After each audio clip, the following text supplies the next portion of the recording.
wabarakatuh. Saya Dr. Gigi Ira Yulistika Sari selaku Kepala Puskesmas Cilegon mengucapkan selamat kepada siswa-siswi baru SMP 2 Cilegon. Berikut ini kalian dapat menyaksikan video tentang penyuluhan protokol kesehatan di masa new normal dan penyuluhan tentang perkembangan remaja. Semoga bisa bermanfaat dan dapat diterapkan dalam kehidupan sehari-hari. Salam sehat. Assalamualaikum warahmatullahi wabarakatuh. Saya Dr. Arini Dewi Setiawati dari Puskesmas Cilegon. Pertama-tama saya ucapkan selamat kepada peserta didik baru yang telah melewati proses penerimaan peserta didik baru. Selamat menempuh tahun ajaran yang baru. Ada yang berbeda ya tahun ini? Karena Kementerian Pendidikan dan Kebudayaan telah memperkenalkan proses belajar mengajar jarak jauh menggunakan metode daring atau online sejak Maret 2020. Kebijakan tersebut diambil untuk memutus rantai penularan COVID-19 di lingkungan sekolah.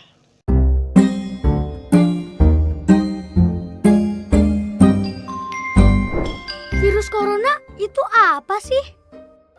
COVID-19 bisa mengubah kebiasaan kita hidup sehari-hari karena virus penyebab COVID-19 sangat mudah menular melalui interaksi kita sehari-hari.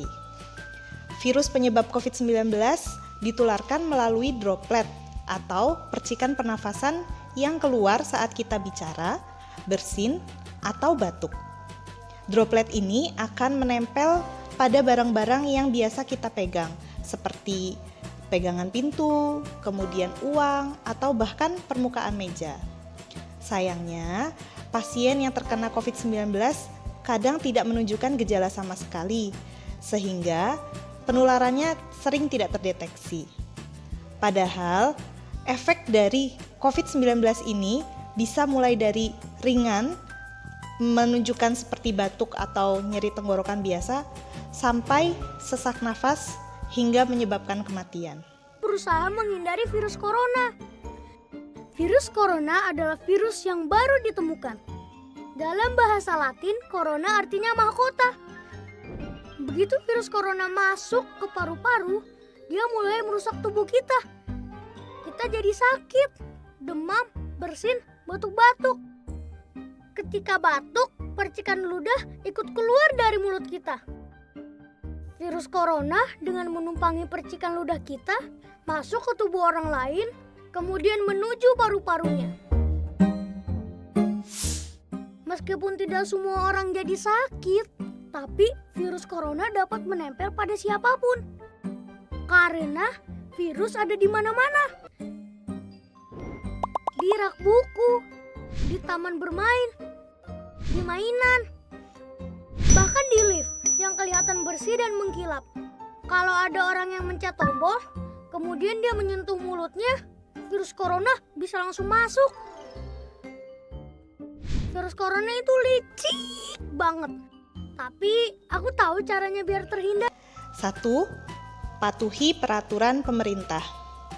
Belajar di rumah tidak sama dengan libur ditambah PR. Jadi, tetap batasi kegiatan di luar rumah apalagi yang sifatnya berkumpul. 2. Jika benar-benar harus keluar rumah atau jika harus masuk sekolah suatu hari nanti, maka kita bisa mengikuti himbauan orang tua, guru maupun pemerintah. Kemudian jaga jarak antara satu orang dengan orang yang lain. Minimal jaraknya sekitar 1,5 sampai 2 meter. Kemudian kita juga harus wajib menggunakan masker bila kemana-mana. Ada beberapa jenis masker. Yang pertama, masker medis seperti ini, lebih dikhususkan untuk petugas medis. Tetapi jika memang memiliki masker medis bisa dipakai. Yang kedua adalah masker kain. Masker kain ini juga bisa digunakan walaupun tidak seefektif masker medis. Tapi dengan masker kain kita bisa mencegah penularan virus COVID-19. Nah, inilah beberapa jenis masker yang wajib kalian ketahui perbedaannya sebelum kalian membelinya. Yang pertama adalah masker bedah. Masker jenis ini adalah masker yang paling umum dan bisa ditemukan di apotek atau pusat perbelanjaan. Masker ini memiliki 3 lapisan. Lapisan luar berfungsi sebagai anti air, lapisan tengah sebagai filter, dan lapisan dalam sebagai penyerap cairan yang keluar dari mulut atau hidung. Simpelnya adalah, masker bedah difungsikan untuk mencegah tetesan cairan tubuh seperti ingus, air liur, dan dahak, agar tidak menyebar ke tempat lain. Cocok digunakan bagi orang yang sedang sakit batuk pilek supaya tidak menular ke orang lain. Yang kedua adalah masker motor. Sesuai dengan namanya, masker ini lazim digunakan oleh para pengendara motor. Namun, tidak jarang juga digunakan oleh para pejalan kaki untuk melindungi saluran pernafasan dari polusi udara di jalan raya. Masker jenis ini tergolong cukup elastis dan nyaman digunakan. Selain itu, kita juga harus berhati-hati untuk tidak memegang barang-barang yang sering dipegang banyak orang. Jangan lupa melakukan cuci tangan pakai sabun selama 60 detik dengan 6 langkah, yaitu gosok dengan menggunakan air mengalir dan sabun, gosok bagian dalam tangan, kemudian punggung tangan, sela jari, kemudian dikunci, ibu jari, dan kuku-kuku. Selesai.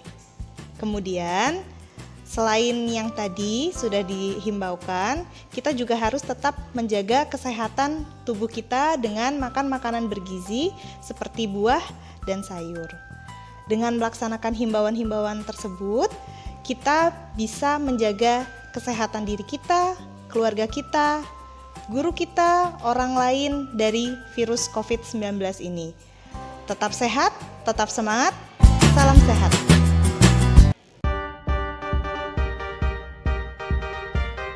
Assalamualaikum warahmatullahi wabarakatuh. Perkenalkan, nama saya Bidan Holisa, saya sebagai pemegang program remaja. Selamat pagi anak-anak semuanya. Baiklah, saya akan memperkenalkan tentang proses tumbuh kembangnya remaja.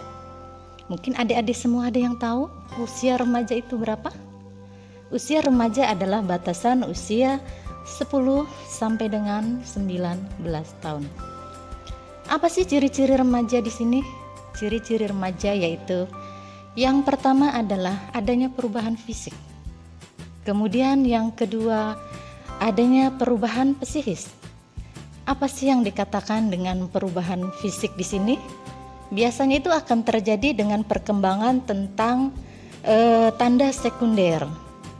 Kemudian ada percepatan pertumbuhan. Biasanya pertumbuhan pada anak perempuan itu akan lebih cepat dibandingkan dengan pertumbuhan pada anak laki-laki. Selanjutnya itu biasanya dipengaruhi karena apa? Yang pertama adalah dipengaruhi karena dari genetik, gizi, dan variasi individu. Kemudian ada perubahan tentang psikis. Apa sih di sini perubahan tentang psikis itu? Yaitu pertama adalah perkembangan tentang psikososial, pencarian identitas diri. Kemudian ada juga perkembangan emosi. Biasanya di sini pada usia remaja adalah emosinya itu akan labil. Kemudian ada perkembangan kecerdasan. Jadi semakin dengan usia tambahnya usia, kecerdasan pada seorang remaja itu akan menambahkan lebih diri. Selanjutnya, di sini ada perubahan fisik itu apa aja sih? Slide berikutnya. Di sini ada tanda-tanda perubahan akhir balik. Pada masa pubertas akhir balik, di sini secara fisik remaja putri sudah bisa hamil dan remaja putra sudah bisa menghamili. Namun demikian secara psikis remaja putra dan putri belum siap untuk menikah. Di sini tanda-tanda pubertas itu apa aja sih? Yang pertama adalah tanda-tanda pubertas atau akhir balik yang terjadi pada perubahan fisik yang ditandain dengan tumbuhnya rambut halus di mana-mana.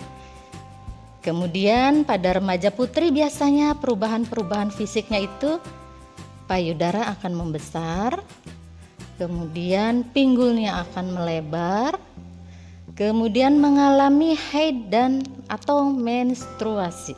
Itu adalah perubahan-perubahan fisik yang ada pada remaja putri. Selanjutnya pada remaja putra apa sih perubahannya? Yang pertama biasanya suaranya itu akan berubah. Yang tadinya kecil dia akan berubah menjadi besar. Kemudian jakun membesar. Jakun itu adalah daerah yang ada di daerah bawah dagu kita laki-laki ya, itu adalah jakun membesar. Kemudian yang utama adalah laki-laki akan mengalami mimpi basah. Selanjutnya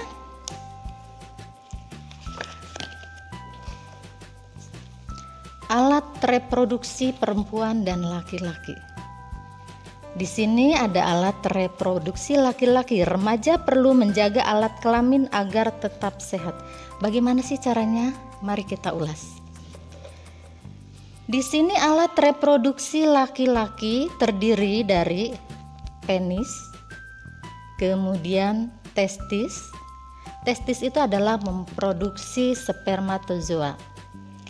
Kemudian ada skrotum, saluran vas deferens, dan kelenjar prostat. Itu adalah alat reproduksi laki-laki. Sekarang alat reproduksi perempuan. Apa aja sih? Bagian luar dari alat reproduksi perempuan yang pertama adalah bibir besar atau labia mayora, kemudian bibir kecil atau labia minora, keletit atau klitoris, mulut kemaluan, kemudian selaput darah atau himen. Tadi bagian luar, ada bagian dalam, saluran vagina, leher rahim atau serviks, rahim atau uterus, saluran telur atau tuba falopii, indung telur atau ovarium. Kemudian cara perawatan alat kelamin supaya tidak terkena infeksi ataupun jamur dan lainnya, bagaimana caranya? Cara perawatan alat kelamin yang pertama, jaga agar selalu kering dan tidak lembab. Contohnya kita harus memakai ganti celana dalam sesering mungkin. Kemudian gunakan bahan katun untuk pakaian dalam supaya menyerap keringat. Jemur pakaian dalam terik matahari. Selanjutnya jangan membersihkan dengan bahan kimia karena itu sangat membahayakan. Kemudian gimana sih pada perempuan supaya cara perawatan alat kelamin? Untuk perempuan diusahakan dalam cebok setelah kita buang air besar atau buang air kecil, arahnya adalah dari depan baru kita mengusap ke belakang. Tidak boleh dari belakang ke depan, tetapi dari depan ke belakang. Pada laki-laki sebaiknya gimana alat kelaminnya? Sebaiknya disunat. Karena untuk membersihkan kotoran-kotoran yang ada di dalam kemaluan alat laki-laki. Demikian seputar tumbuh kembang remaja dan alat reproduksi laki dan perempuan. Saya ucapkan banyak terima kasih. Wabillahi taufiq wal hidayah. Wassalamualaikum warahmatullahi wabarakatuh. Salam sehat.